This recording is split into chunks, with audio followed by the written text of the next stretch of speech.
So let's come over to the Christmas tree. Let's not point out too much of the obvious, but a couple of things to be aware of.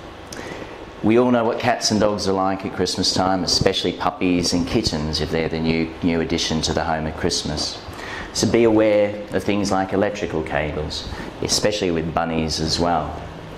Be aware of the water that you may place into the Christmas tree, especially if you've had any additives to keep the Christmas tree nice and fresh, because they can be actually toxic to pets as well. Keep the pine needles swept up. They can either penetrate into pets' paws, or if they do try to chew them, they are mildly toxic, can always get stuck in the back of the throat. But the first concept I really want to get across today is the concept of the foreign body. Now, we all know how pets love to discover the world through their mouth. They want to chew, they want to rip, they want to tear, they want to swallow, they want to play. And the Christmas tree is a veritable nightmare, or from their point of view, a veritable pleasure of things to do. There's things to bang, there's things to crash, there's things to chew, there's things to rattle, there's things to swallow. All the presents with all the beautiful ribbons to tie, they're beautiful to tear up and rip. The paper, whatever might be in there, especially if it's food and chocolate and that sort of thing. So the very first concept we want to get across is the concept that vets call the foreign body. And that's anything that a pet could chew and swallow. It may get stuck in the throat and they'll present with gagging and retching. If it gets stuck in the food pipe called the esophagus, they might gag and retch, make really exaggerated swallowing motions and salivate a lot. If it gets all the way to the stomach, then it might cause them to be inappetent and to vomit a lot and become very lethargic and flat. And then if it happens to get into the first part of the intestines, it could lodge into the intestines and actually obstruct. Now, thankfully at Village Vets, we're very equipped to deal with these sorts of problems. So sometimes an owner will bring in a pet and they know it's actually swallowed a foreign body. Or if we've got the right clinical signs of gagging and retching and exaggerated swallowing, salivating or vomiting, lethargy, off food, and we're suspicious of a foreign body, we can often pick those up on x-rays.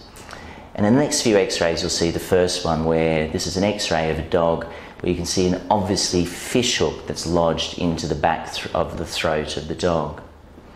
In the next two x-rays they're actually both of a needle, the first one being a dog and the second one a cat. The cat one's certainly far more obvious, and when we've got the x-ray on our digital systems at our hospital we could almost see the eye of the needle. But not all foreign bodies are very obvious to pick up on x-ray as these foreign bodies are. We've talked about some of the different foreign bodies, from the different tinsel to the different ribbons and things that are actually visible on our Christmas tree and the ornaments and decorations. But there's a whole list of different possible foreign bodies that we can actually get that I'll be showing up on the screen as we go. Certainly in dogs we can get all sorts of balls, we can get golf balls, we can get little spongy balls. They love ripping apart soft toys and either eating the stuffing and that side of things. Material things and socks. Unfortunately I've had one occurrence one Christmas of a female hygiene product that a dog swallowed and got stuck. But they love to rip and tear. Kebab sticks is another one with dogs that is very difficult to see on x-rays and can cause lots of problems as well. Cats are very much the ribbon and the thread and the cotton, and they love playing, and unfortunately they can swallow and they can become obstructed as well.